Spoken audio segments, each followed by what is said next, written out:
and you will stand and recite the pledge of allegiance. The pledge of allegiance To the flag of the United States of America, and to the republic for which it stands, one nation, under God, indivisible, with liberty and justice for all. Thank you. The approval of the agenda, do we have a motion to approve the agenda? Andrew? Support. Barb? All in favor? Aye. Any opposed? Okay. Then approved. Robin, do we have any visitors who want to speak tonight? They know now. Okay.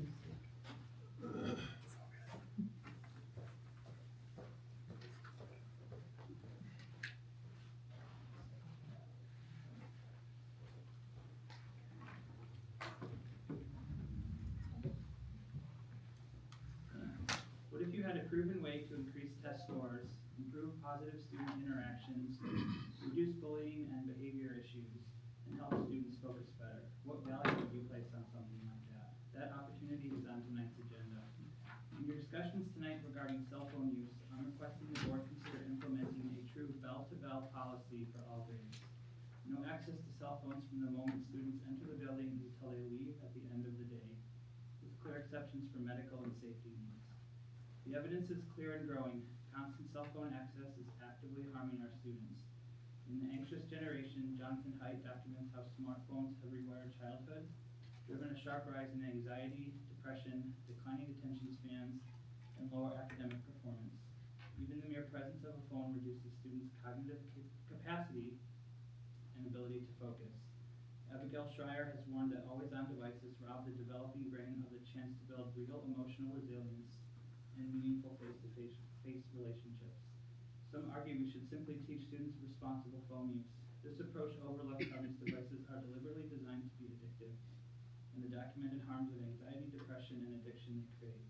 It's like acknowledging that smoking is dangerous to developing lungs, yet still allowing kids designated smoking breaks during the school day so they can learn responsible management. Instead, we should remove the distraction entirely during the school day so our students can focus, connect, and thrive without those addictive pressures.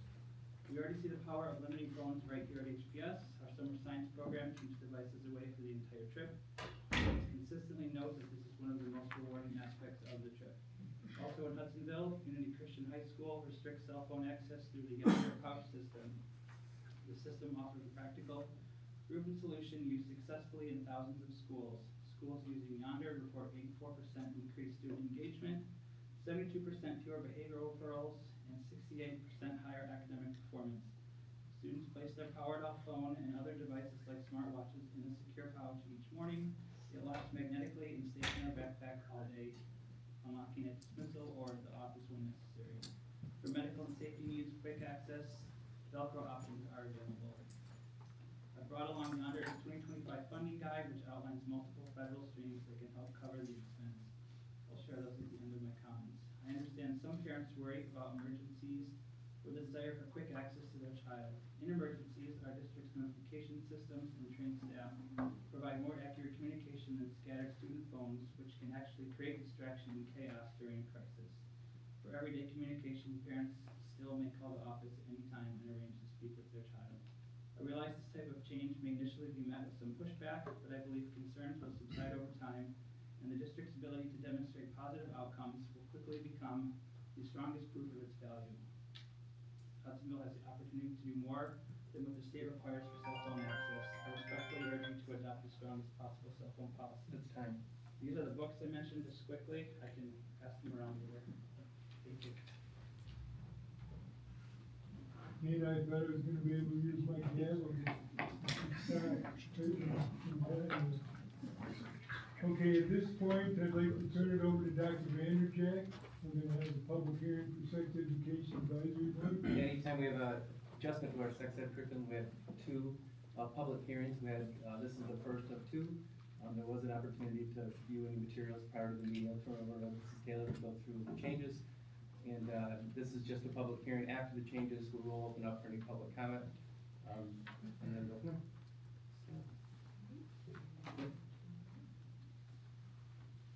All right, seventh grade reproductive health. We reviewed this at the February 23rd Board of Education work session, and then as Dr. Vanderjack shared tonight is the official first public hearing. So just by way of reminder, 7th grade health recommendation, the rationale was at the Sex Ed Advisory Board. We reviewed the fall 2023 youth assessment survey data, and there were 3 topics that really rose to the top with regard to wanting our teams to dig in a little bit further to see what current instruction looked like, and so that's what we did. So middle school and high school health teachers met in December, and the middle school recommended minor changes to 1 assessment and 1 parent-student assignment, and that was recommended to our Sex Ed Advisory Board on January 13th, and that was a unanimous approval of that curriculum resource change for formal recommendation to our Hudsonville Public School Board, which is why we're here this evening. The high school team also met in December, and they're currently working to develop recommendations to the content surrounding those 3 topics. Items in black are current board-approved resources, and then the recommendations are in red. So you'll see potentially risky situations on the right. The second bullet point specifically speaks to sending or receiving inappropriate photos by phone or sexting or internet. You'll notice also then that has been added on the left in red, sending or receiving inappropriate photos by phone, sexting, or internet. So the ability to measure students' awareness that that is a risky behavior is the outcome of adding that.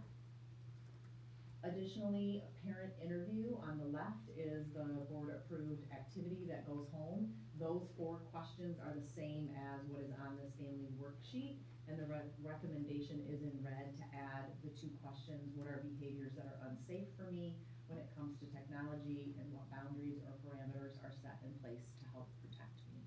So opening up those lines of communication at home with regard to sexting is the desire at this time. You can see that the student name is there, and then also parent or other trusted adult signature is what is turned in to the teacher. All I have. At this point, I'll open up for public comment. Anybody from the audience that'd like to address the board on this topic?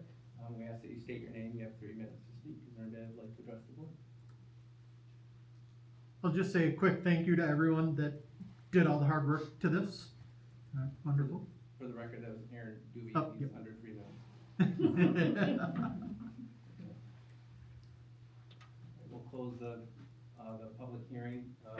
Board you can certainly ask questions now if you have, but we have 1 more hearing. And at that point, after the next meeting, we'll have a hearing similar to this, public comment, and then it'll be on the action items later in the week. So that's it. Any discussion by the board, any comments by the board? Okay, thank you. Thank you, Dr. Vanderjack.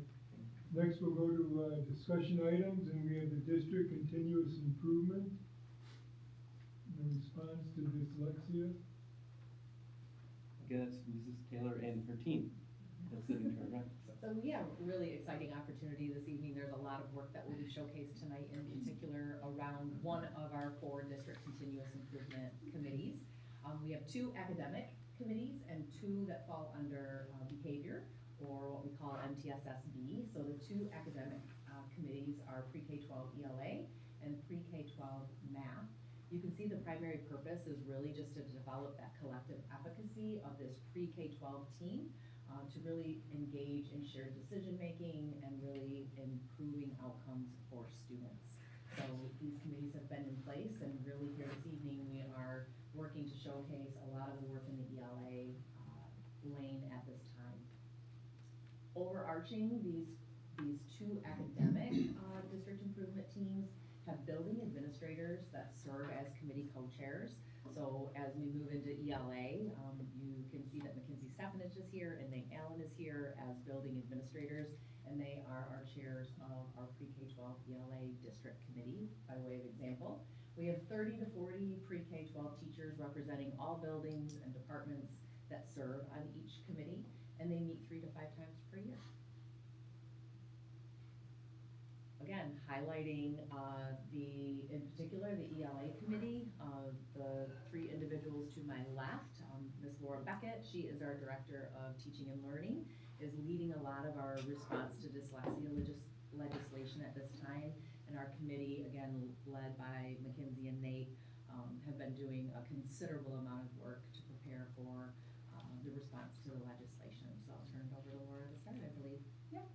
So the dyslexia legislation, some of the higher level thinking around that was passed in October of '24, and some of the requirements include some teacher training. So understanding what the characteristics of dyslexia look like and how to have effective classroom practices, all the way up pre-K-12. Structured literacy is a way that teaches kids how to read using the latest reading science research. So the MDE has provided a list of approved curriculum options to guide us. And then there are reading screeners that are part of the legislation. So K3 needs to be screened 3 times a year. 4-12 needs to be screened if they show signs of reading difficulty.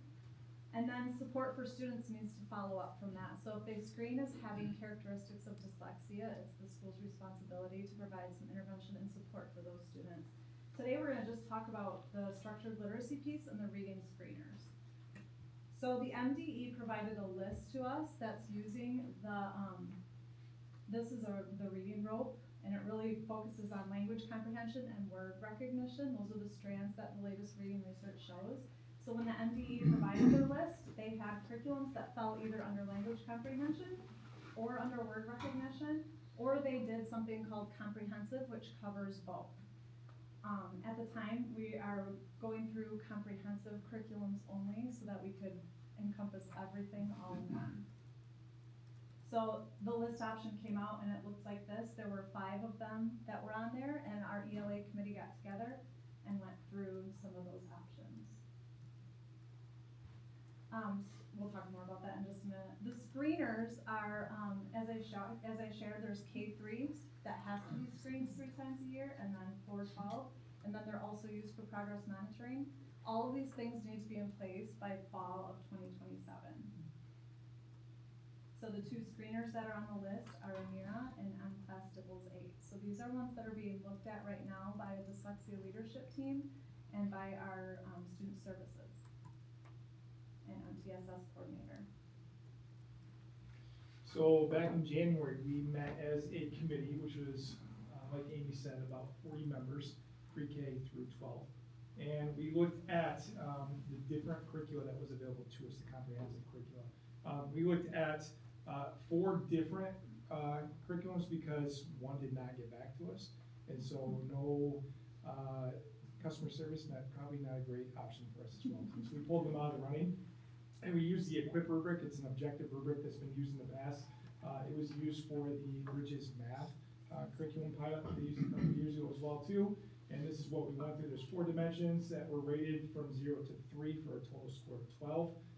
And each teacher had an opportunity, each member actually had an opportunity to go through and rate each curriculum as we worked through the process. So these are the 4 that we looked at. I looked at collaborative literacy, HMH is a reading, Amplify, and then Savas. Each of them have different features that we talked through. We also had a chance to explore them in the age group that was closest to what we were teaching. We did not have our high school teachers represented because we were only going to pilot K-5 at this point. And so we wanted to make sure that we had everyone in the room that was going to be affected by this, but also not bringing everybody in, just to make sure it was objective as possible as well too. So after we had a chance to sit down and look at each of these, this is the process we went through. Each member of a group sat down and looked at a different curriculum. They spread out anywhere in the space. They were by themselves. We wanted to keep it as objective as possible. We did not want teachers to sit and chat with each other because we didn't want them to be influenced by one another. We wanted them to have an honest opinion about what was going on. They watched the overview videos if they were available, and then they looked at a unit overview. So we tried to pair 3rd grade teachers with each other. We tried to pair anybody who was working with a specific age group with each other, but then they had a chance to spread out and look through it by themselves. They looked at the week overview within that unit, and then they completed the EQUIP rubric based upon what they saw as they explored those units. And like I said, they did not discuss any of this information with each other to keep it as objective as possible. After this, we talked about a separate document that they could keep for discussion later on. They made note of different strengths or concerns based upon what they saw through, and we did not include that with the EQUIP rubric because we wanted to keep it objective. And as Mackenzie and I were scoring out their ratings, they had a chance to discuss what their strengths and concerns were, just to make sure that everyone had an opportunity to talk through things and see what everyone else saw as well too. These were the scores that we had as we went through the process. The scores are in gold underneath each title. In our ranked order, we had 2 that came out on top. HMH into reading had a score of 10.6, and then shortly behind that was Amplify with a score of 10.4. And then behind that, we had a 9.4 and an 8, so we did have some pretty good separation in the curriculums that were explored. And right now, we are going to pilot both of these 2 curriculums to get a sense of how this team feels about it, so we can make an informed decision about where we go from here. We also asked a question after we scored these, just for a chance for people to share out their concerns. Does the score match what we noticed in materials? And then where do we see strong evidence? Were there any surprises? This was an opportunity for teachers to speak out if they felt the scores didn't really represent what they were trying to say. And I would say it's pretty close to unanimous across the board that we felt that these were the 2 strongest curriculums that we could explore. I think one of the coolest things about that process is when we were finished scoring everything, one of the teachers said to Nate, Laura, and I, is that what you guys were hoping would happen, that those 2 would score the top? And Nate and Laura and I are like, this is our first time looking at these 2. You know, we're doing this with you, so it feels like our committee can take a lot of ownership over the decisions that are happening, and we get to facilitate the work, but our district teachers are the ones that are in the curriculum and evaluating each of these curriculum in order to make the best decision.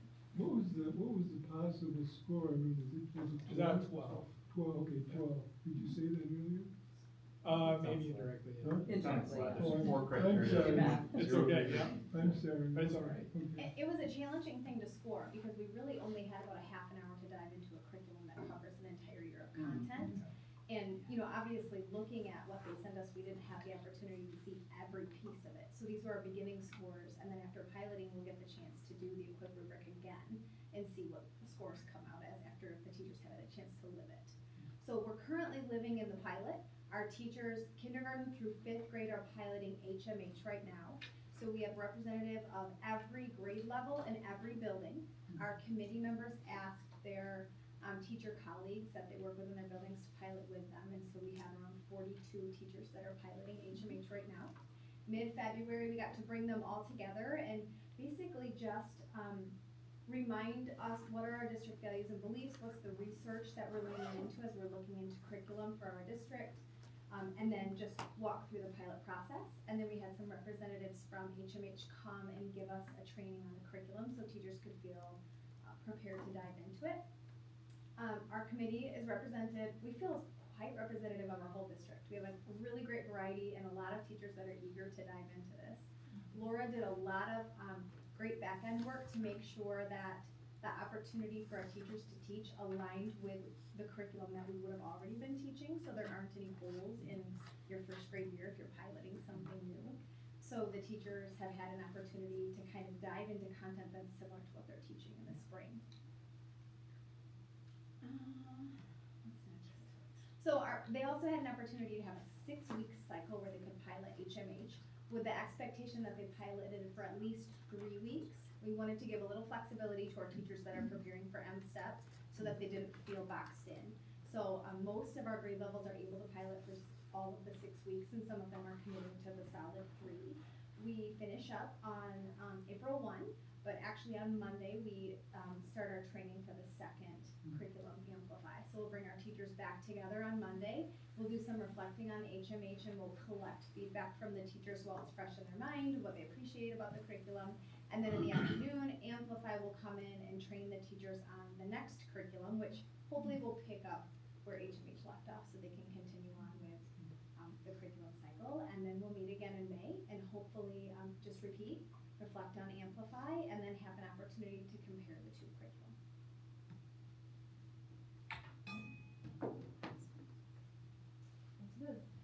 So the timeline for how this is looking from March to June is when we're piloting and hopefully making a decision about which curriculum we may move forward with. August to March, we want to continue to pilot and learn and process and develop a plan with possibility of board approval in March, but that's depending on where this falls. We're trying to be very flexible with what teachers feel like is needed.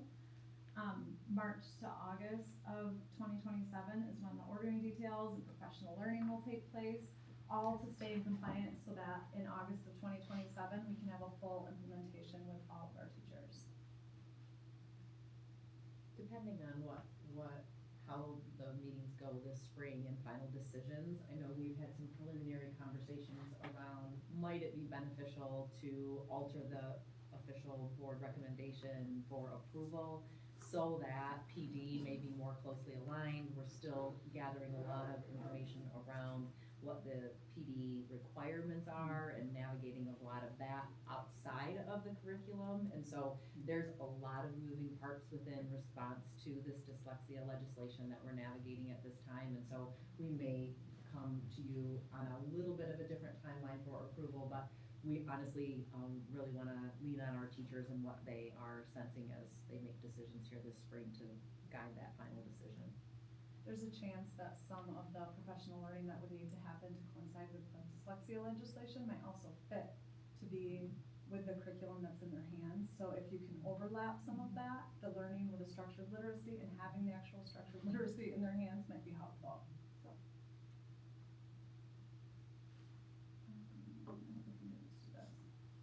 That's awesome. Do you have any questions for us about the process or? I'm almost afraid to ask another question, and then you told that it's right there. But I'm gonna risk it anyway. We talk fast. That's right, anyway. How long does it take to screen a kid? I mean, like. For the screener process? Yeah, Usually around 10 to 15 minutes. okay. And it says that we have to screen K through 3 times Yes. a year. Yeah. Why, is that because if someone's gonna have dyslexia, it's usually shows itself by then, or? Yeah, and it's the best time to intervene with them also. If you can catch them earlier, it's easier to help Okay. catch them back up to their grade level peers rather than waiting until they're older. What percentage of kids who are screened, I mean, how many are, who have dyslexia, do we find out that they have it, and how many pass through and we don't know yet? They say up to 1 in 5 can have characteristics of dyslexia, but Uh-huh. dyslexia really exists on a continuum. Okay. So you can have really mild dyslexia and you Okay. can have really extreme dyslexia. Sure. The purpose of the legislation isn't necessarily to diagnose it. In fact, it's really not to diagnose it at all, because what we do is treat students who have characteristics of dyslexia the same as we would if they came in with a medical diagnosis of it. The support that they need from teachers looks the same. Okay. We still do targeted intervention, whether they're diagnosed or not diagnosed. So it's really just more screening for characteristics to Mhm. ensure that those kids are getting what they need. Okay. Do we have any idea what percentage of kids in our district might be in that, or how many right now are in that category?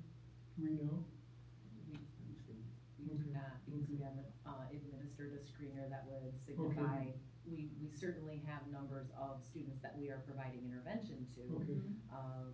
Based on other screening data that we have, which is also a multitude of data. And so with the addition of the screener, the one of the two options that we must choose for the purpose of compliance with the legislation, we are hoping also that we can remove a couple of the current assessments that teachers give to diagnose, if you will.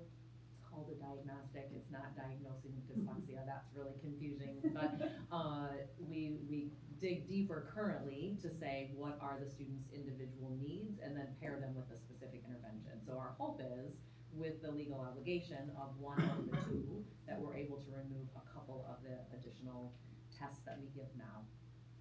After looking at this, Amy, would we be doing this without the legal recommendation or legal, that we have to do it, or, I mean, is there a better way to do it, and we're just going with what they tell us we have to do?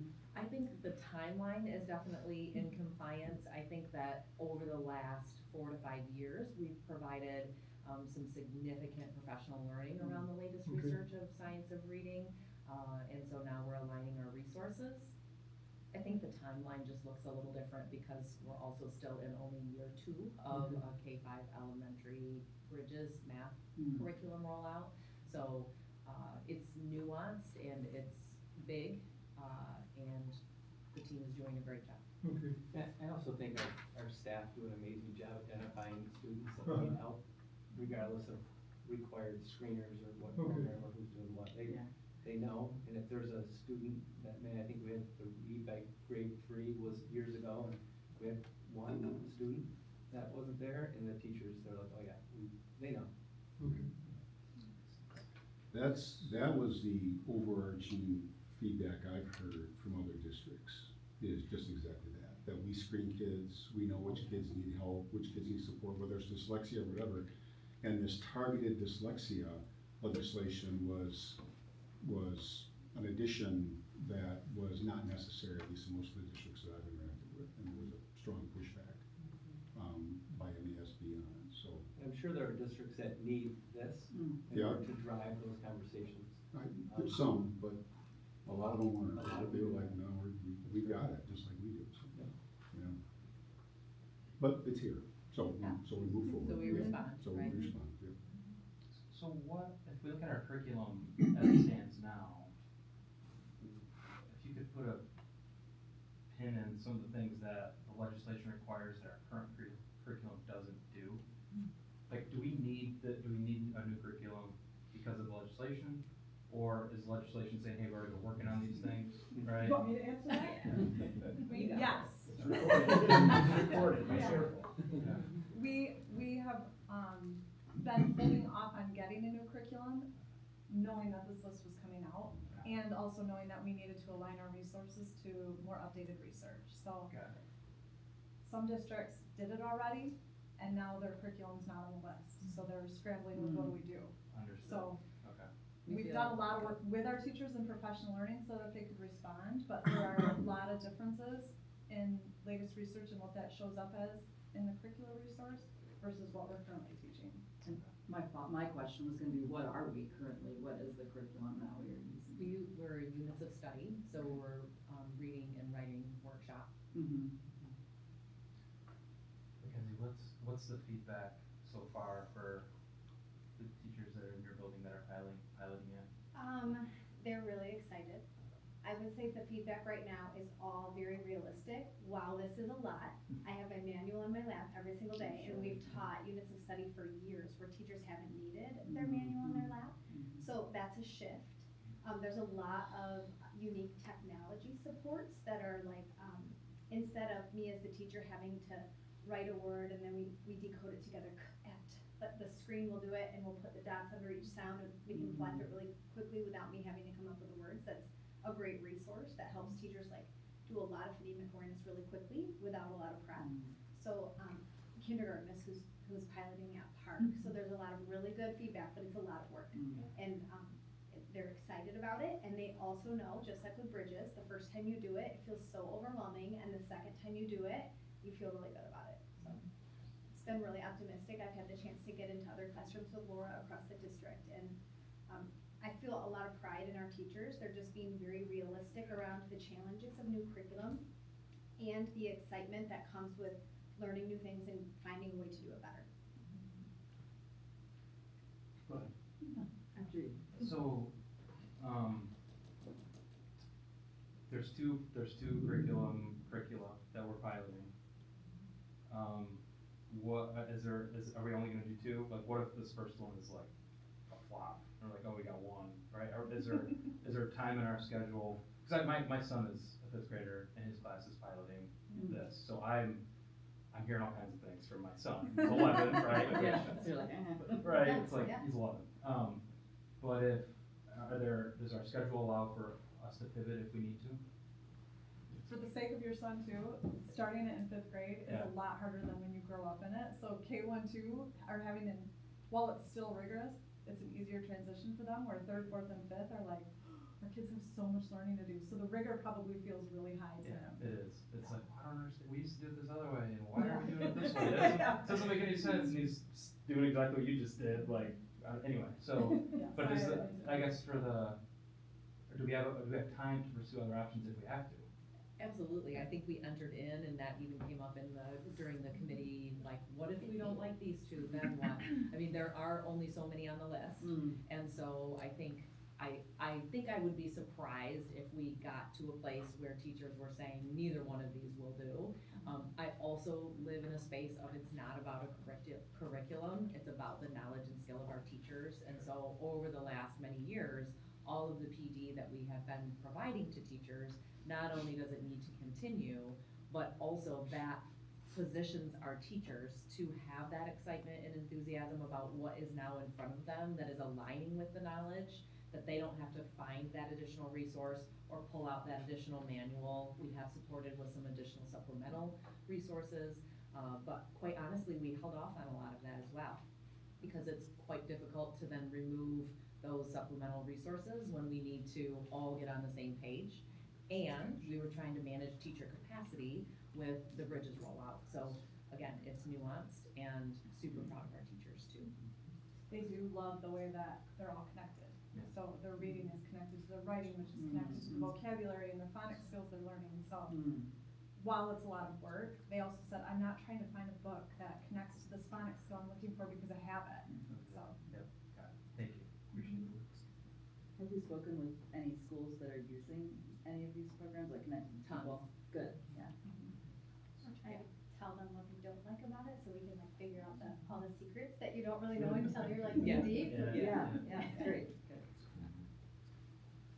I mean, the process is really robust that you're following. I mean, I can tell you, 20 years ago, we would not have followed a process this robust, so thank you for all the work that's gone into it. Really well done and really thorough. We talked about this before. You put, Dr. Vanderjack, you put a note in board briefs regarding the letters curriculum. Talk a little bit about the overlap of what we're doing here in letters when that comes out, because something's going to come out, right, on reading curriculum. So can you talk to that a little bit? What specifically do you want to know about letters? You just want to know how it overlaps with legislation? Well, so the governor is funding. Yeah. I mean, we're telling you things you know, right? The governor's funding and passing legislation to improve, to bring 400 reading curricula down to, what is it, a dozen or something? And driving districts to choose from that set of curricula with support of MBE, I understand. And so I guess there's a couple of things to that question. Are these curricula part of that dozen or so that she's going to? I see you shaking your head no. So, and is there any, when that comes out, when letters comes out, will that replace this? So or letters will is out. be, Letters is a professional learning Yeah. that teachers can take. That requires 2 years and lots of hours. I've done it. okay, It's not an actual curriculum, so it Okay. provides me It's with the training research only. behind what Okay. I might want to do, okay, that but I helps. still need a resource in my hands. Okay, So letters won't ever show up on a PD list. okay, What it does show up on, I'm sorry, on a curriculum list. Curriculum. It shows up on the PD list. So there's grant funding that's attached to it, so teachers can take it, but it requires all outside hours, and I think it's like over 200 hours. And that's the proposal, is for every teacher be required to take. letters, That's okay. that's Good. what will be vastly wild. underfunded. Yeah. Like if that happens Which is in our good, yeah. district, that will be like how do we do Which that? is coming, it hasn't passed It yet, hasn't right? passed The the House and legislation's still Senate, but- working through it, it's coming, and yeah, like you said, it's a couple of years of, A lot. It's It's a a train lot. the trainer model, which means it's a additional component of, we'll have to add staff yeah, in order to do the train the trainer, just based on the sheer volume of people that need to be trained and the turnover. yeah. Okay, so these are the tools, letters is the training to learn the skills, these are the tools for dyslexia. There may be other tools as well, among other people. Letters is the research, the reading research that's most up to date. Okay, good. Yeah, that's another discussion. What is, Yes, it is. yeah. Out of this activity, what does success look like to us, to the state, to you? I mean, how do we know if this activity is successful or not? Based on the rubric that will come back and we'll The evaluate it activity again. of choosing a new curriculum resource. And the impact on kids. Yeah, I mean, I think the magic wand moment is the resources are there in teachers' hands, so they can teach instructionally in all areas of science reading research on a daily basis, so we see greater outcomes for our students. I think it's back to Bridges too, what's the Mhm. outcome and how are kids performing?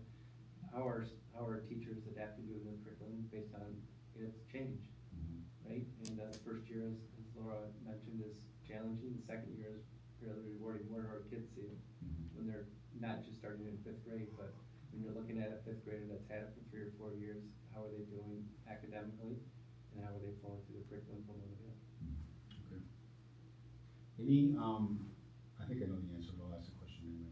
Any implications relative to English as a second language, those sort of, you know, students that need extra supports and extra attention relative to this dyslexia activity, or can you speak to that a little bit? Definitely, and Mandy probably can too. It is part of the legislation. Mm-hmm. What would you share from multilingual? I think that the curriculums offer both embedded supports as well as additional supports. So we're really lucky to have our EL facilitator, a part of the EL committee, to specifically look at those pieces. But I also believe some of the teachers that are piloting have multilingual students in their classroom and are able to give feedback on how well that works for them. Okay. Okay, good, thank you. Nice work. Thank you. Any other questions or comments from the board? I do want to thank the team. I know they also have other things that go on throughout the day. So just thanks for the leadership from just seeing our administrative team step up on numerous occasions. I know there's several there tonight, but they do on a regular basis throughout the day. So we got an amazing team. Thank you. Well, Amy, Kenji, and Laura, thank you very much for your work on this meeting. Thanks for having us. You're leaving? Yeah. They're leading. We see this presentation one more time at another place. Everyone always leaves, always leaves. They heard you say the over is 8:30, they're like, we're out. Yeah, we're And then tell me to move it along. Okay. Let's see, student use of cell phone and electronic communication. Yes, we've had conversations about what it looks like from a cell phone standpoint. I've asked Mr. Beal to join us up here a second. I don't know where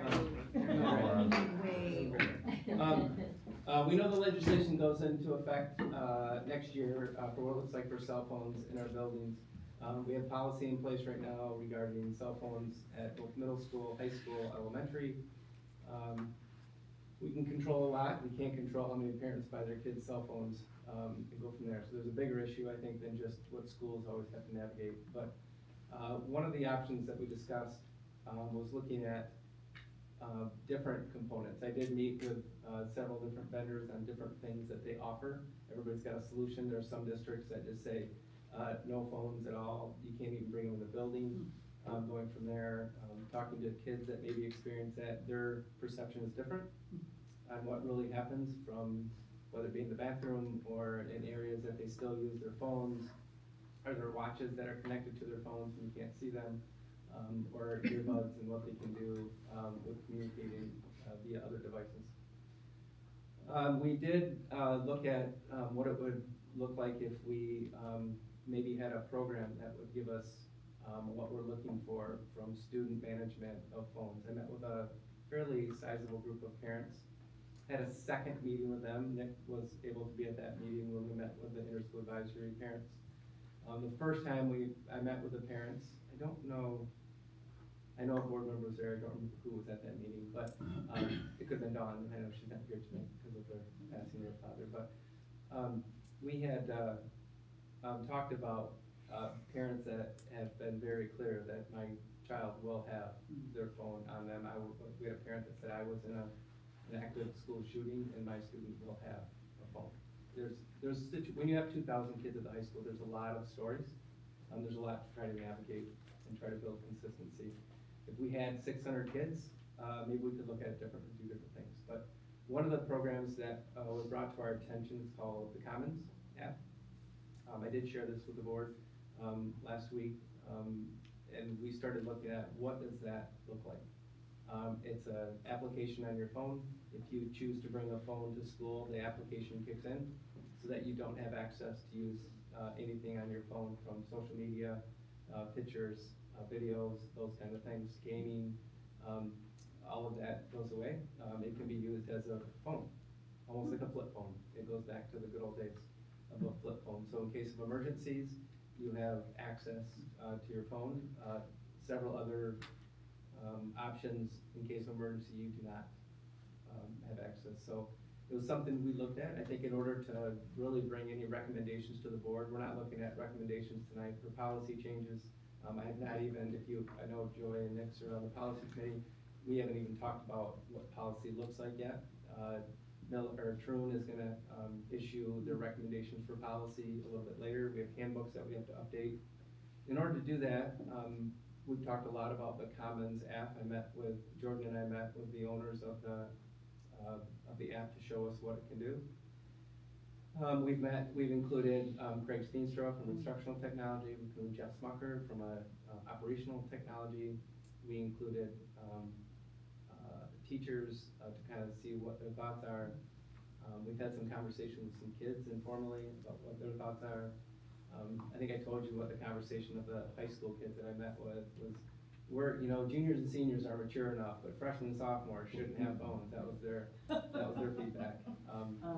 So, or smart passes, or technology, or, yeah, they should be able to carry water bottles. I mean, there's all sorts of things they were saying about the maturity of freshmen and sophomores. But, so we're looking at, and I included in the board packet kind of a draft letter of that we'd like to send out to all parents, looking for maybe 30 kids that would pilot this to say, we might come back and say, okay, it's not gonna accomplish what we're looking to accomplish.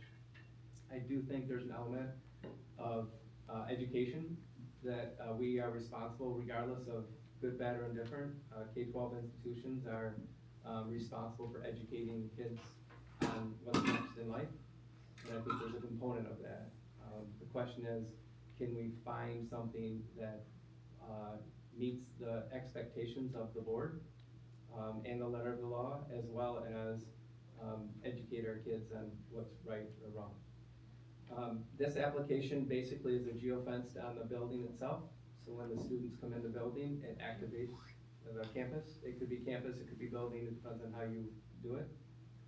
So if they're in the parking lot, it still doesn't work. When they leave the parking lot, their phones work just fine. If it's at the end of the day gets done at 2:45, at 2:45, no matter where they are, their phones go back to what they're used to. They did this in a school. They were telling us there's about 600 kids in the school, so a fairly small school.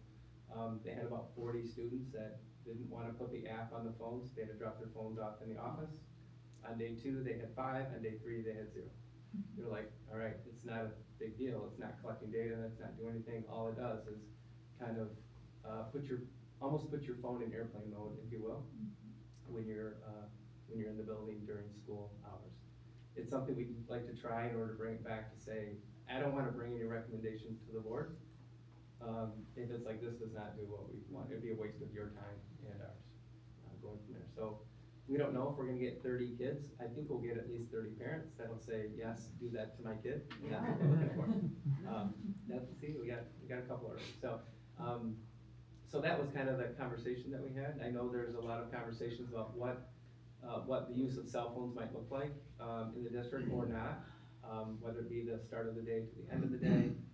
There's conversations about lunchtime and passing time. There's definitely statistics out there that you can probably find on all of this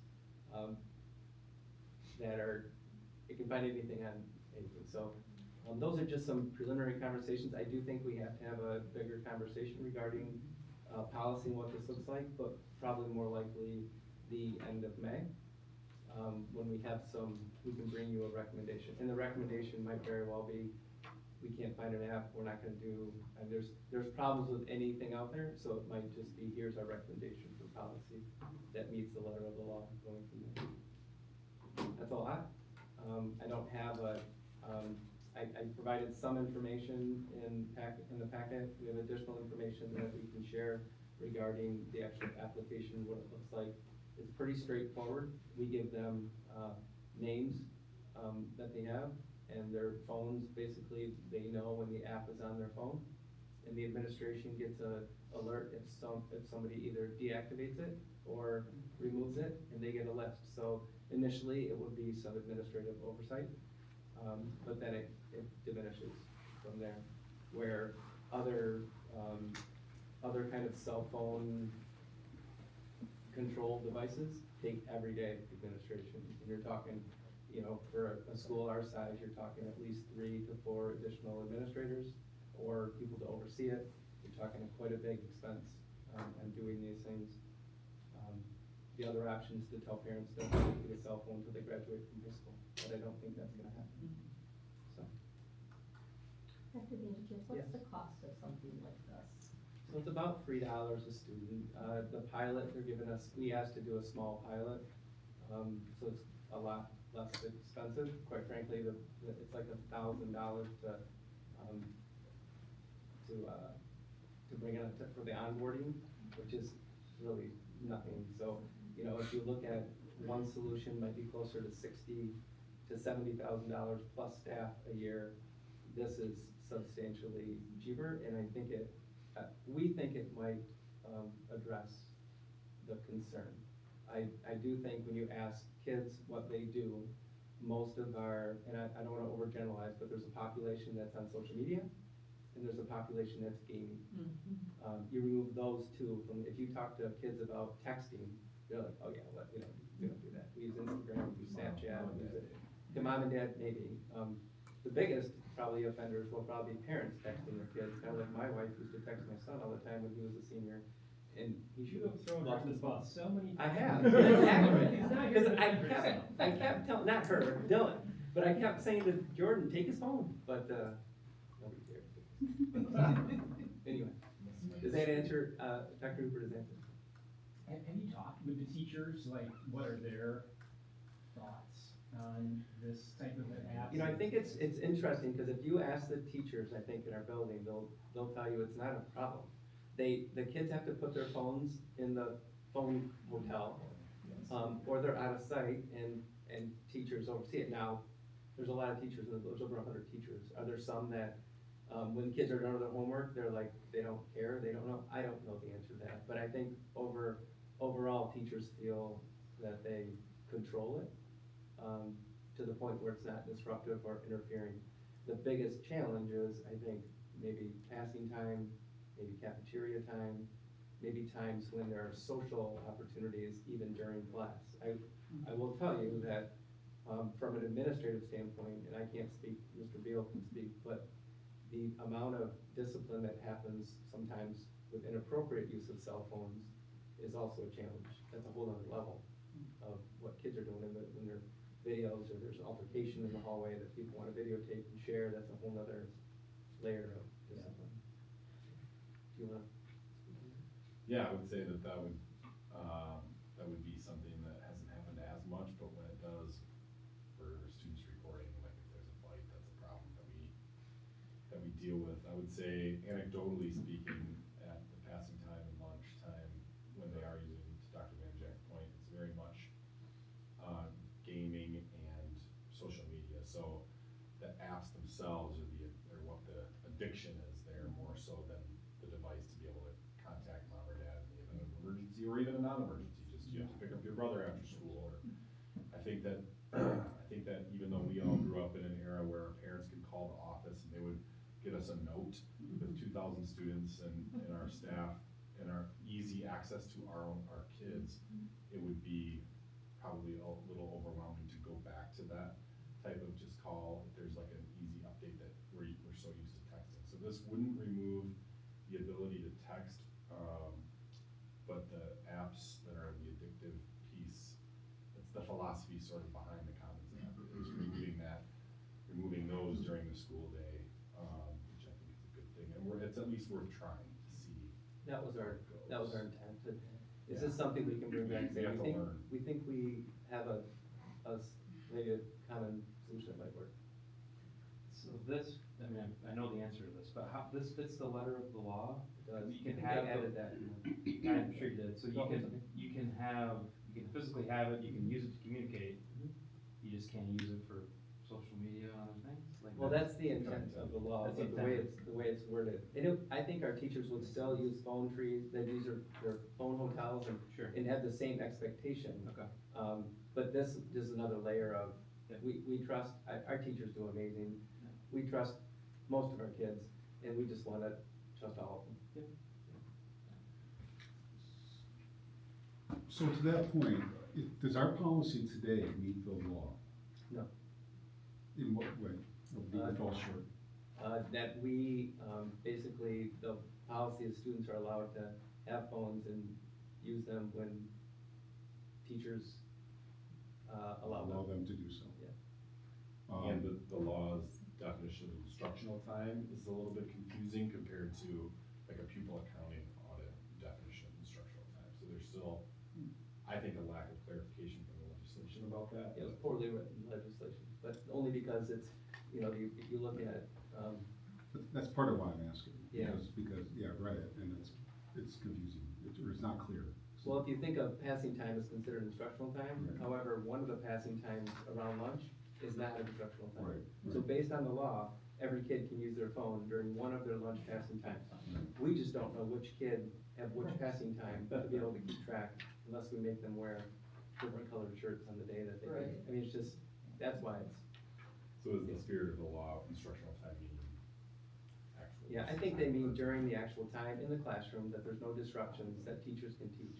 Again, if you think about our student body, we probably could have done things our way and done them pretty well, but there are populations, schools, Yeah. that probably don't have the same kind of cooperation in the classroom. So, other than the point that's not, that example that you cited that isn't clear, the law stipulates that, phones cannot be, right now, teachers have discretion to say you can use a phone, right? Correct. And the law stipulates that no teachers don't have that discretion. That's correct. That's That's really the core of it. Unless it's, I think it does say for instructional. Yeah, there are some Photography exemptions, class, yeah. But that's really the core of it. Yeah, our current policy talks about students being able to use them as long as they do it safely, responsibly, respectfully, and comply with other school rules while using the device. Yeah. I know I said that quick, but there's a lot here. But Yeah. at the middle We're school. not far off, though. Very close. Yeah, We're very not, that's close. why we wonder if this might be and that might not, but we think this might be an option. Yeah. That was it. Okay. It was intriguing, Yeah. enough for us to have 3 or 4 meetings with them and many emails back and forth with questions. And there are still questions we have that we don't know, and parents have questions, I know, Nick was there, parents have questions, we're like, I think so, you know, we wanna Yeah. find out, we're just. They all received it. Yeah. There wasn't a lot of pushback. There wasn't, and the nice thing about maybe sending this out is also a notification and to all parents, so that they can recognize that changes are coming regardless of what the board policy looks like, they're coming, right? And it is the law, we do have people that don't agree with the law sometimes, and we had similar things when we had to wear masks, right? Not everybody agrees. Yeah. If the school district's found in violation of the law, is there a fine to the school district? What happens? So many tries and? That's a great question. I mean, that's another oversight from MDE, which is understaffed and, I don't know if it's a slap on the wrist, or is it a 5% of school funding, or is it you lose all power for the day? I don't know Yeah. what it looks like. I just know, and from our standpoint, we'd like to not experience that if possible. I agree. Yeah. Jordan, one more question for you. I put aside the law, put aside everything else.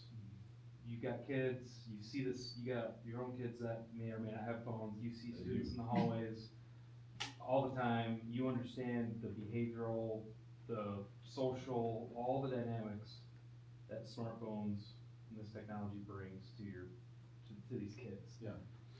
Putting aside everything, I'm putting you on the spot here, but like, Thanks. what do you think, like, if you had it your way, like, what would make sense to you based on what you know? If I had it my way, we'd be listening to vinyl and. Yeah, right? You know, I'm glad I grew up in an era without it Yeah. at some level, because, I guess it made our experiences more precious than feeling like we had to share it or see what other people were up to. Yeah.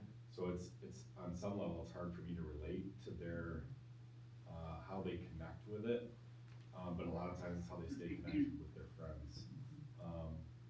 I would say that during lunchtime, they're out a lot, but a lot of times there's like a group of boys playing a game with each other, and they're laughing and having fun, and it's different than, it's not as isolated as maybe we think about video games or electronic access. But at the same time, I would rather have my kids be on it less, certainly, like most parents.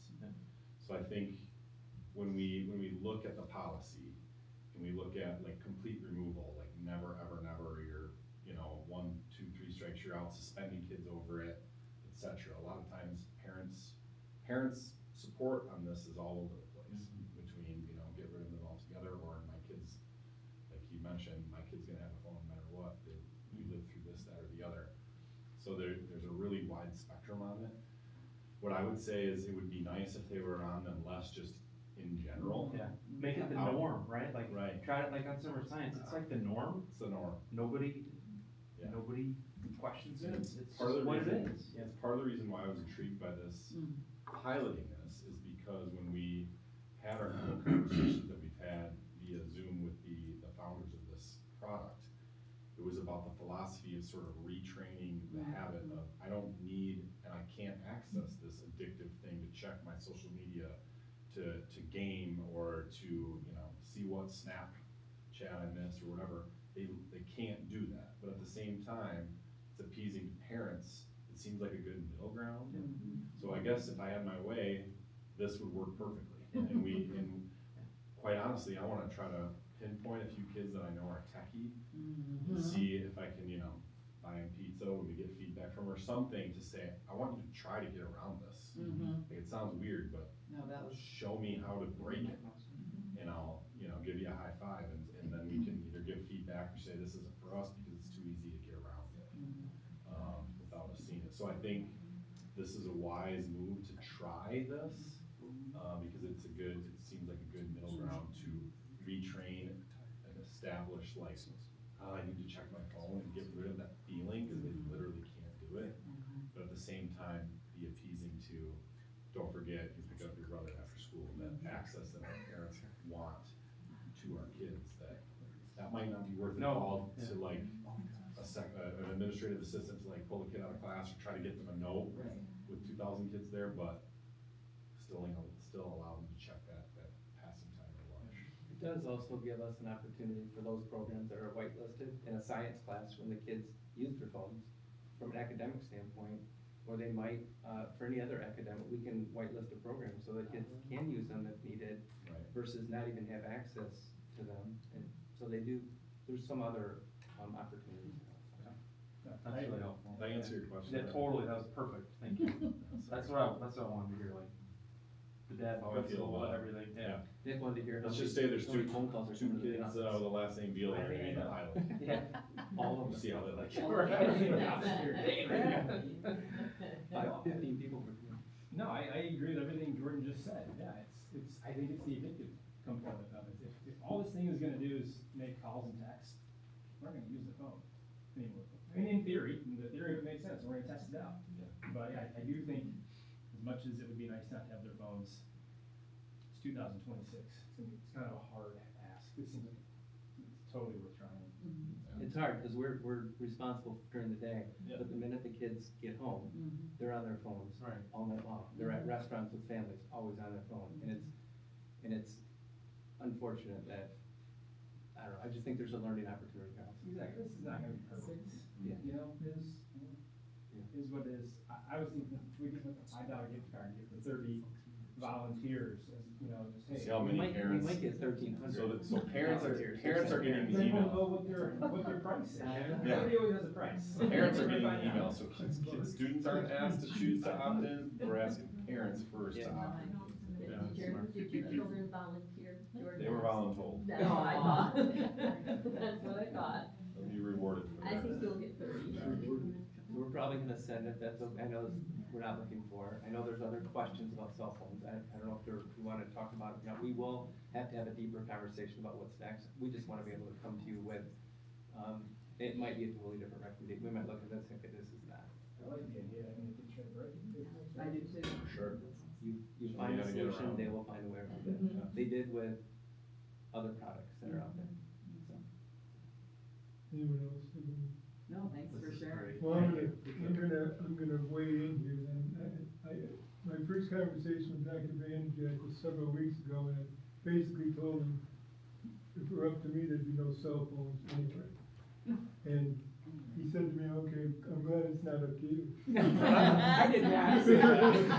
That's what he mentioned. That's So what he meant. anyway- That is close to us. So anyway, I could tell by your look, But anyway, so then I like the bell-to-bell policy because like he gave me the example of going to and fro, from lunch and who's going and who's coming. Okay, now, I also, we talked earlier this afternoon, I told him I had a bunch of questions. I'm not gonna ask those questions here tonight. What I'd like to do is send you the questions, and then you can distribute them and look at them and maybe come back with some answers. I also send them to the board. And there's also there's a article online that I found within the last month. Did you find that on your phone? On your phone. Yeah, well, actually, it's on my laptop, okay? But it is on my phone right now, okay? I'll take that, Greg. But I'm not in school. No, you're not. So anyway, and it talks about the Commons app, so I kinda like everybody, it's pretty extensive. I'd kinda like you to read that too. And I understand, Dr. Vanderjagt said if we really wanna lock this down like I would advocate, we'd have to have 4 more administrators, And so I'm trying to be sensitive to that also. But I will send you the questions, I'll send a copy of the board on all of them, and then also send you this article, let's go from there. We probably won't prepare answers just Right. to the board. We'll probably collect them and put them together and make Sure. a recommendation. And address Absolutely. some of them in a final Yeah. recommendation to the board in a work session, and then we'll come back, because it'll have to be a policy Right. adjustment, so the policy committee has to look at. There's a lot of layers to this, and we're getting close to getting it done, but we have some students that can't wait to be Sure. Exactly. guinea pigs. Okay, anybody else? Just gonna say real quick, just parental rights obviously is a really important part of this, like, why, like, I can see some parents saying, you administrator can't tell my kid what they can eat, right, like. I pay this phone bill. Exactly, and you're telling me, right, so parental rights I think is really important, but also the data, the research, the things that you guys, you see in your classrooms, right, there needs to be a common ground, it seems like, based on what I know, kind of fits that mold, so thanks for, thanks for. Thanks. Okay, well, then we will go on to. Thanks, Jordan. Thank you. Yeah, thank you, Yeah, Jordan. thank you all, appreciate it. Have a good evening.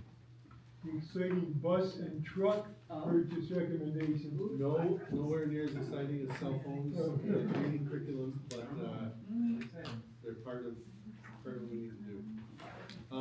So, we are asking the board to consider, tonight for discussion, but then in, April 16th for recommendation of 2, replacement, two new 77 passenger buses, and 1 additional that's not gonna replace, it's gonna be an add to the fleet of a 14 passenger school bus. The total recommended purchase price is $423,000. That is, as has been the case for the last 8 years, is funded by essentially the sinking fund, the enhancement millage is ISD-wide millage. Got some stats in there. Here's what I found. Yeah, that's great. So, our average age of our fleet is 6.2 years, which has come down. It was I know it was over 10. That's 13 or 14. Yeah, it was when this started. So that's great progress. Just to talk a little bit about this 14 passenger bus, because it's different from what a lot of us are familiar with school transportation fleets. I gave the department a kind of hard time, what do you need another one of these for? And then as I drove last week to an ISD meeting, I saw them all being used all over the ISD. It's really flexible, allows for, there's a lot of one-offs just that happen during the day. And the people, you can drive this bus with a chauffeur's license, you don't need the full CDL. You gotta get to the 16 passenger and up. So, and we're finding that when our drivers are in training, they are much more confident and do a far better job when they get a route, because the difference between today and 5 years ago, when someone would get through their CDL training, they saw a minimum of 2 years, usually 3 years, sometimes 4 years.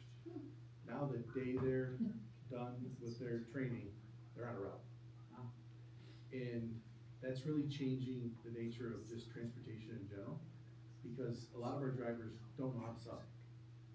You see that in the cancellations. I'm always saying, hey, why can't we just rotate this?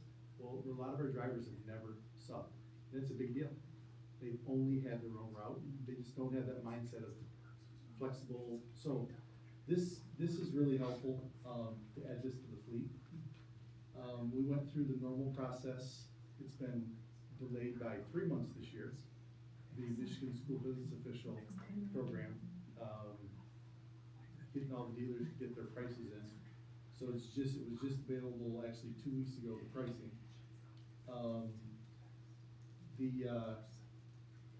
Our recommendation is to go with Hoekstra for 14 passenger for $104,000 and 277 passenger for $157,000 each, for a total of $419,000. Any questions? So Pat, I know I've asked these kind of questions before, but on the replacement schedule that you have, Yes.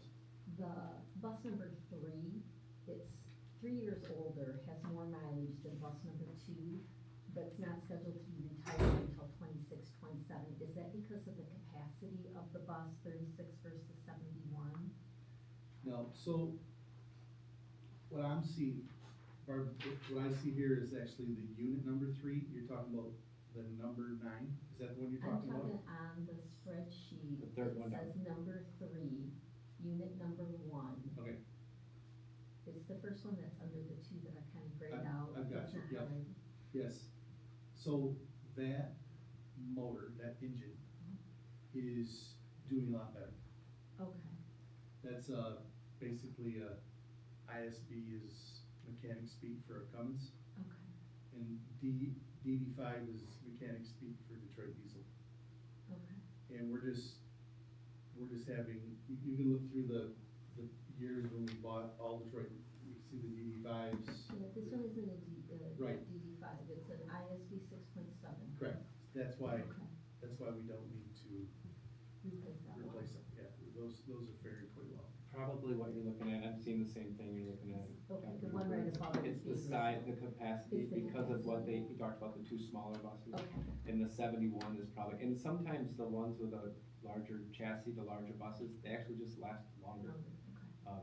They just, not to say sports cars, turn over faster than probably a nice big sedan, but probably similar. Yeah, but this is, the reason is this DD5, you see the other one, if you go down the list, Mhm. the unit number, in the unit number column 53, Mhm. unit number 61, Mhm. those are both Detroit Diesel. Actually, that 61, that motor's blown. So it's $35,000 to replace that. So those are the recommendations. So we moved that up. That was in a later year because it's a relatively newer bus. Yeah. I will say that Rob and Pat have done a phenomenal job looking at this over the past 8 years to really clean up our fleet. Years ago, I know when you first got on the board, when I first started here, they hadn't purchased buses in years, and we were dying on the vine, and we were intentional about putting them not only in the last bond issue, but then we were intentional about replacing, and we were doing 7 or 8 a year to begin with, and now our fleet's in much better shape. You'll see air conditioning on a few buses now, which impacts summer science. No cell phones, but they're nice and cool on the bus.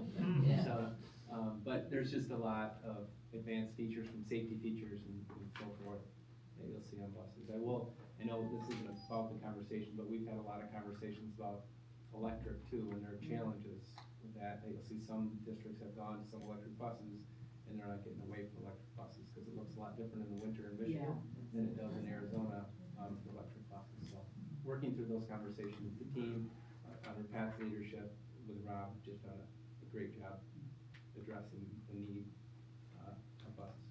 Pat, is this 14 passengers, is that gas? Diesel? This one, I've got it. Do we have a bunch of gas? Let me look it up over here. So, you know, it's not important. It's in the quote. Yeah. I'm just curious. I never asked, I should have asked that, I didn't. Pat, does the 77 one have air conditioning for the push truck? The new? The new No. one? Okay, but the 14 passenger did. Yes. That's 14 passengers. Yes. Yes. We thought about that, and we're just kind of at the point of. Fine, I was just curious. Kind of at the point where we're I not. should have asked you that earlier. Yeah, Sorry.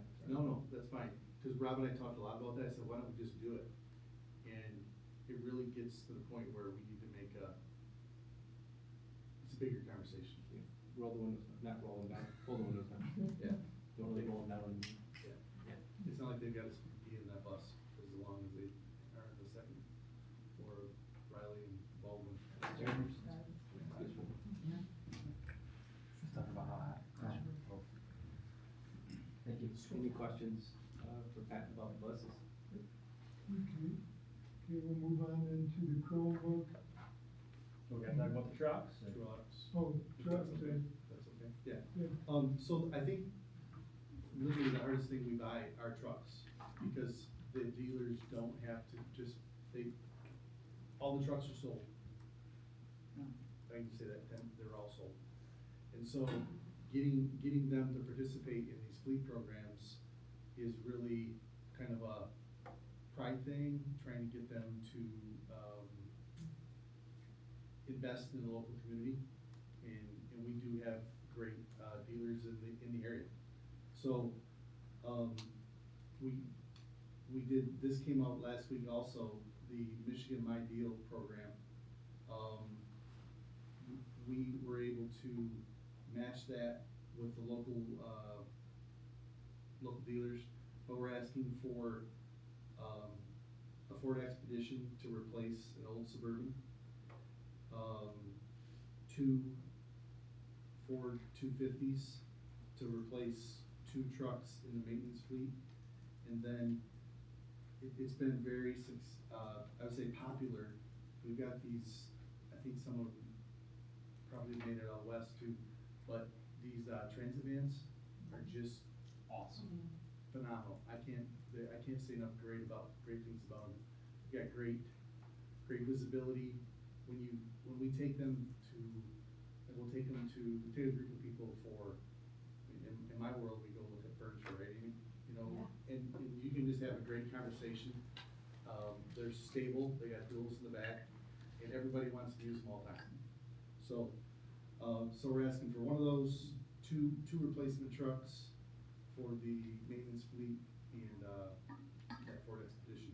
These prices, I'm sure you've all been looking at, if you look at new vehicles, we all wish we could get even close to these prices. So we're thankful to the local dealers for helping us out. Those again are general fund, purchases if they're approved. Questions? Both out of next year's budget. Any questions?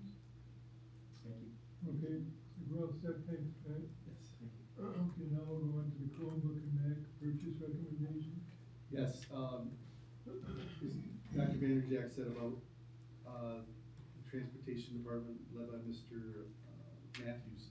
Mr. Smucker and his staff, their leadership, now that we're in 1-to-1, we have to do replacement cycles. They've done a phenomenal job. The prices have etched up this year, like a lot of things. So, but they worked really hard. Is Dr. Vanderjack and I worked through these. We asked Jeff to come with how many he might need.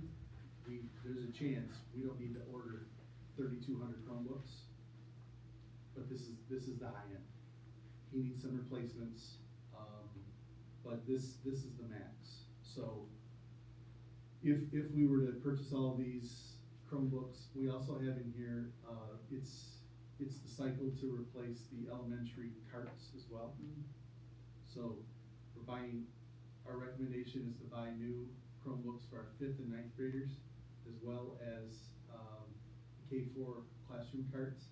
And it's the year to cycle out the staff laptops. So it's the, most amount of computers I've ever recommended for, purchase. Well, it's nice to be able to have conversations about it, unlike we did during COVID, where we had 7 minutes to order them in order to get that in time for kids, so. Jeff's done an amazing job just on a replacement cycle and when to bring them in, how to refurbish them, their team does a great job. Trying to take care of this with our current, funding structure with the bond. Yes, yes. I'm glad you just brought that up, but Jeff does and his staff do a great job of, they call them recycle, it's basically trade them in. They'll go through the list, assess a condition, and they'll get a pretty decent amount for these, and that goes back into the bond fund. Any questions on that? So we could potentially be buying 4,800 Chromebooks. Is it 3,200 plus 16 with the touchscreens? That'd be that's a high number.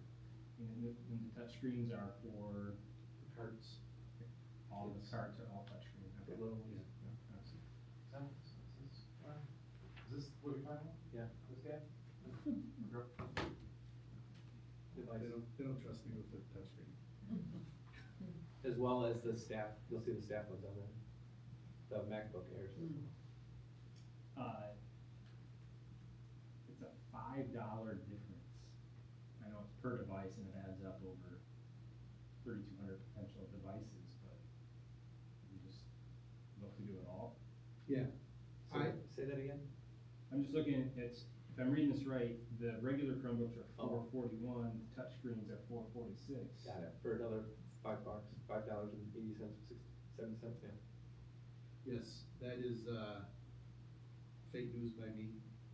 That number should be 413 for those Chromebooks. Okay. I edited this and sent the wrong version to Robin. Oh. And the number for the touchscreen should be 466. Got it, okay. So it's a big deal. Okay. Sorry for leading you astray. We'll get that updated for the rest of the. Thanks I'm like, for catching me. I'd like to gift the kids a touchscreen for $5, not for 45. I'll get the right version next. I did the right version in the next packet. Are okay, so the individual numbers for each is wrong, is 1,322,000, is that correct? Yes, Okay, that maths. okay, yes, The bottom right-hand number is correct. okay. Mhm. Any other questions? Thank you for pointing that out. Okay, thank you very much, Pat. Next, we're gonna go to the Source 6 surveys.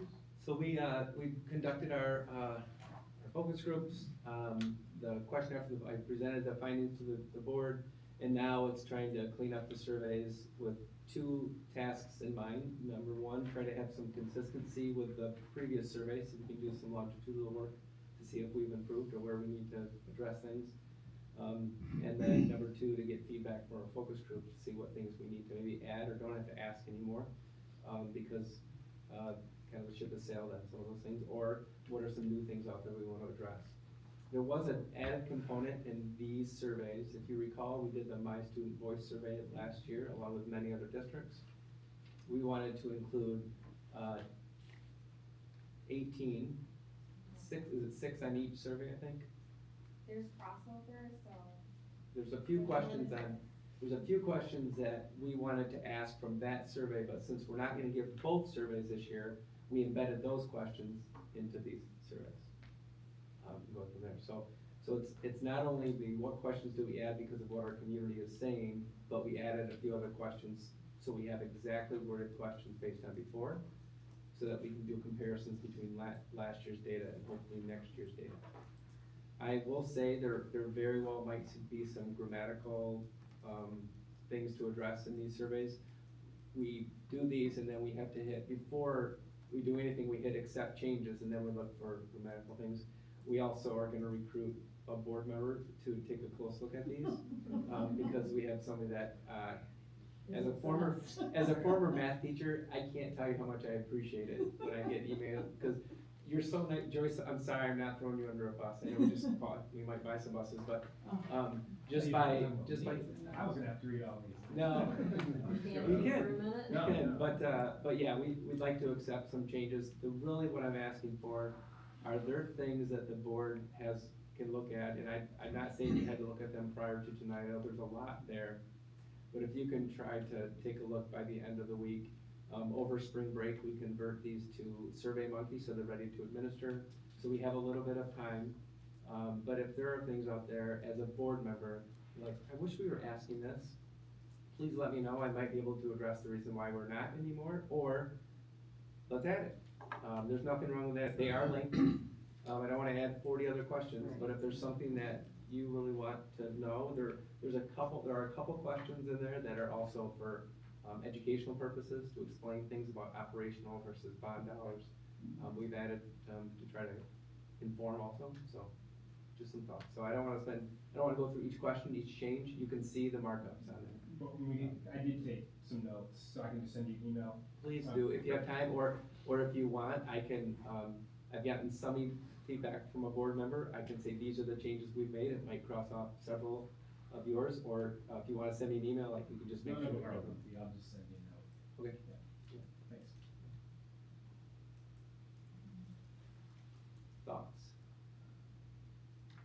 Under finances and management for the parents, looking, any question? What page is that in our packet? Way towards the end, I don't know if I numbered You didn't, all but- the. We can look at like. Oh, but yeah. What, Greg, if you look in the top right-hand corner, what page does it say? page 20. So if you look, it says Hudsonville Parents and Residents Source 6 Planning Survey. Page 21. And then page 20 and 21. So 68 in that. Yeah, so finance is on the bottom of page 21. Anyway, I'm looking for it now, but one of the questions was sort of like, do you have any idea, how responsible, it says, question 92, how responsible is Hudsonville Public Schools with how it manages and spends its annual operating budget? And, you know, one of the responses is not at all. But I think, which isn't bad, I mean, necessarily asking that, but should we have another thing that basically says, in a nice way, I have no clue as to, you know? I mean, cause how many people don't really look at, you know, the operating expenses and stuff? And we should give them an option instead of cause of the default, at this point, looks like not at all. And I'm just wondering. Yeah, there's nothing wrong with saying I'm unsure. I'm not sure, yeah. Unsure might be just a. Right. Good, you know, it does have parallels to the last several surveys, but there's nothing wrong with putting unsure. Yeah. Most people that don't have an unsure will probably put the middle. Sure. Yeah, which doesn't really help either. And I'm So not- unsure might give us a better understanding of, Yeah. we need to educate our community more. Right. If there's if 60% are unsure, then, Right. yeah. It's better than somewhat. Yeah. Anyway, they just a thought. Yeah, we can add that. Just a thought. And if there's others like that, that's a great, I mean, if you haven't had a chance to go through them in detail, we just wanna make sure we get these ready for after spring break. Sure. You could kind of say the same thing for question number 93. Yes. Yeah, Mhm. we really base that data on for past evaluation, so we wanna make sure we get something. Somewhat effective. Yeah. We are Sometimes. unsure if that's effective or not. Sometimes, somewhat. More often than not, you might be. Yes, you Is that do. good? Yep. We'll get those done. Okay. And if there are others like it, don't hesitate, a quick email, or if you wanna call, cause it's easier to walk through some things, either one, please just let me know over the next, preferably by the end of the week, or preferably, for sure, by the end, next Wednesday at 3:45. How's that? Within spring break starts. Yeah. Sorry, say. Please get it, if you have any changes, get it to us before spring break, cause we're gonna convert these over, we go from there. And if there are structural changes, like a question that is not on here that you wanna see asked, send it to me, but I'll make sure it goes to the whole board, so you know there's an additional context or content question that's asked. But you can otherwise see the rest that's on there. Anybody else? Okay, let's go to the pole and high jump systems purchase recommendations. So I didn't ask the board to adjust the board agenda for the lack of clarity, but I'm just gonna clarify that the pole and high jump mats is really what we do in the wrestling room. So these are wrestling mats. For clarification, we changed the attachment. Unfortunately, I forgot to change the agenda, so I apologize. So we're getting wrestling mats. They're not used for pole vaulting and high jumping. They're not thick enough. That would hurt. So go ahead, Pat. I don't know what Dr. Jack apologized for his sometimes effective. I misled him. And Robin. So this is a recommendation to replace some of our wrestling mats. This will give us the ability to outfit the new Fieldhouse surface with new mats. Right now, we move older mats and we shuffle mats between middle schools. And it's totally doable, but it's also, we put so many other new things in that field house, and we bring in old used mats. They're not worn out, they're on the edge of worn out. So, the athletics department talked about it. They were looking at all different kind of solutions, but we hosted some larger events. And when it gets to regionals, we don't really have enough good mats to do that. So this would allow us to put down, it just fits the rest of the facility. The rest of the facility is really nice, up to date, and we're bringing in old mats. So this is, Mr. Farkas went out, Reslite is the manufacturer of the mats. We had lots of discussion about the mats in the wrestling room, whether or not they were gonna shrink, and it took took many months, and that mat did shrink down perfectly in that spot. They're a great company. Dolomar is a better quality mat in the wrestling staff and the athletic staff. And BSN, if you look down the vendor quotes, BSN does we get a lot of our equipment through BSN. They're also really good vendors, so I think we have good prices. And that's the recommendation, and it would be a bond fund item that we would order right away, be charged in this year's budget. Any questions? What kind of shape are the middle school mats in? They're the oldest. Yeah. Yeah. So they need to be replaced too. We could still use them. We're not having a problem, and moving them will extend their life. Not moving them, keeping them there will extend their life greatly. There's several staff that know they wrestled on them when they were in high school. Oh, no. So, but I mean, Kids are smaller, they're little. They can bounce around a little bit. Yeah. More malleable. Yeah, and they've done a good job taking care of them, but it will extend their life, not hauling around. We had girls go to state this year, right? We did. That's pretty cool. Yes. It's good. Any other questions on that? We'll get the title fixed for the board meeting. Most of the things that Pat reviewed will be, as recommendations to the board meeting, second week of April, after spring break. Okay, then our last item is future bond scope. Turn it over to Dr. Lynn. So we're getting closer to finalizing the scope of the bond. I want to talk about several different components tonight.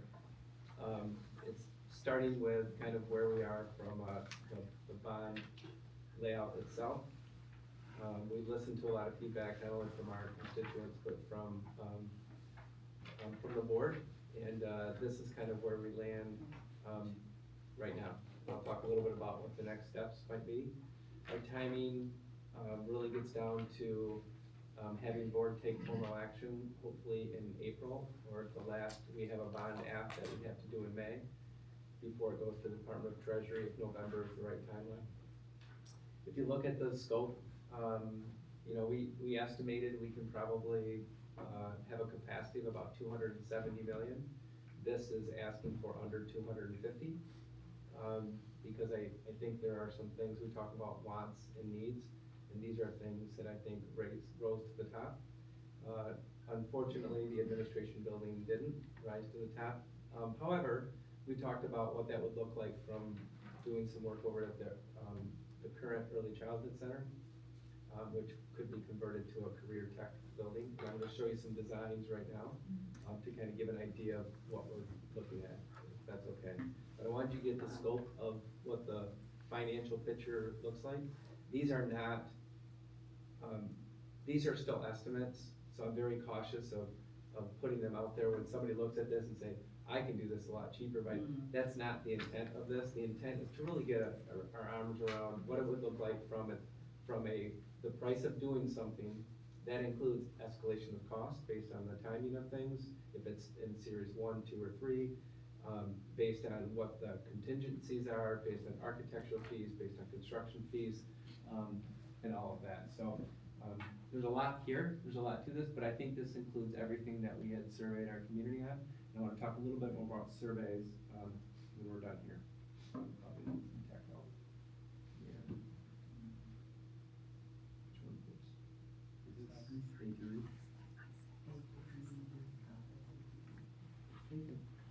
should have done this one. Good. Good.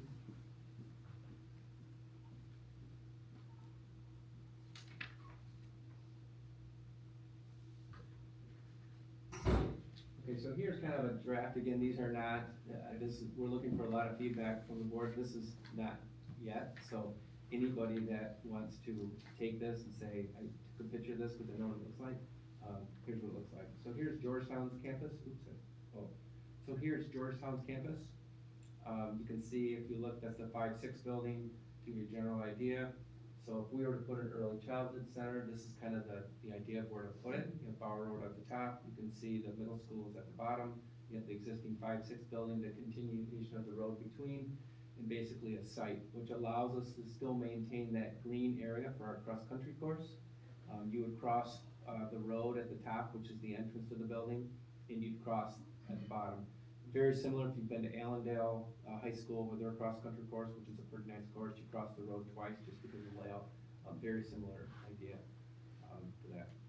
It would give you a nice parking spot if you want to watch cross-country. You park in that parking lot, so you can see the kids run around you a few times. So that's an idea for the early childhood center. It still gives us quite a bit of property in that area if we have to build another building long-term, several years down the road based on what's going on. Give you a general idea of the playing field, what it looks like from playgrounds to kind of just an overarching view of the building itself. You have the Jamestown campus and the master plan for Jamestown. This is a little bit different. You have a potential 5-6 building, which I know we've talked about. It's not in this bond proposal, but we'll talk a little bit about Jamestown Upper in a minute.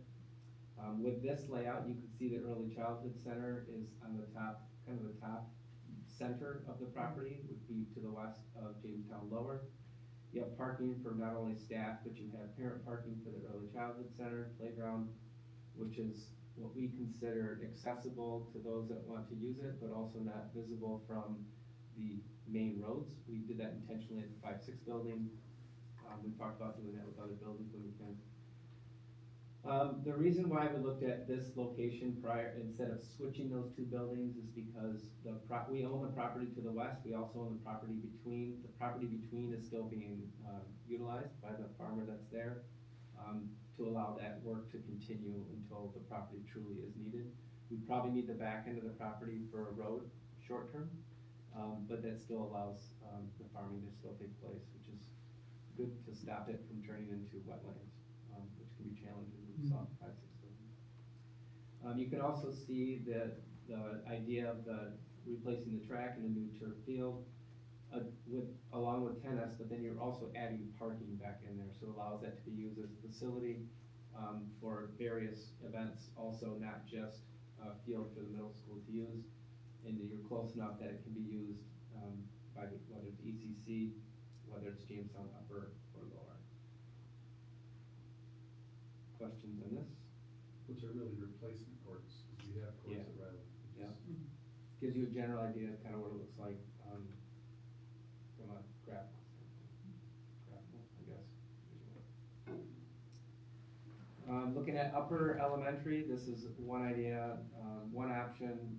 You'll see the second one's pretty similar, but you see renovation of the offices, expanding the offices. You have STEAM expansion as well as cafeteria. You have gym and music addition, which is on the top part of the building.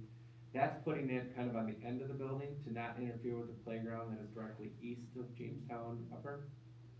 But that kind of cuts towards the 5-6 building, which is, gives us an option at that end. This just moves it to the middle, which means a little bit less travel. It does take up a classroom, which means the classroom in the middle, I've already talked to the teacher, she's like, wait, I'm like, hold on, we're not doing anything, it takes time, right? This isn't a next Thursday, and get your stuff out. But this kind of gives you a very similar layout, but just moving it to the middle from accessibility throughout the building, going from there. Oops, give me a second. Yeah, I do wanna mention that this parking, if you look at the parking, which would be to the north of Jamestown upper, that would have to shift a little bit, because if we, without the 5-6 building expansion, we just shifted a little bit farther to the east, to the west. But parking is needed definitely at Jamestown upper for any event, that takes place. We'd still maintain the parking in the back, but this would be much needed parking. That was one request that Jamestown upper did say. The high school, campus, we talked about the tennis courts remain where they are. We have the facility would shift a little bit farther to the south, so that press box would line up with half court, kind of see how that looks like. You can look at, a seating area, which is top loaded. We also have, there's a connection between the two. You have a little bit of, some storage room and multi-purpose rooms that can be used for team rooms, and so forth, and some mechanical on top, going from there. Gives you a general idea of kind of what the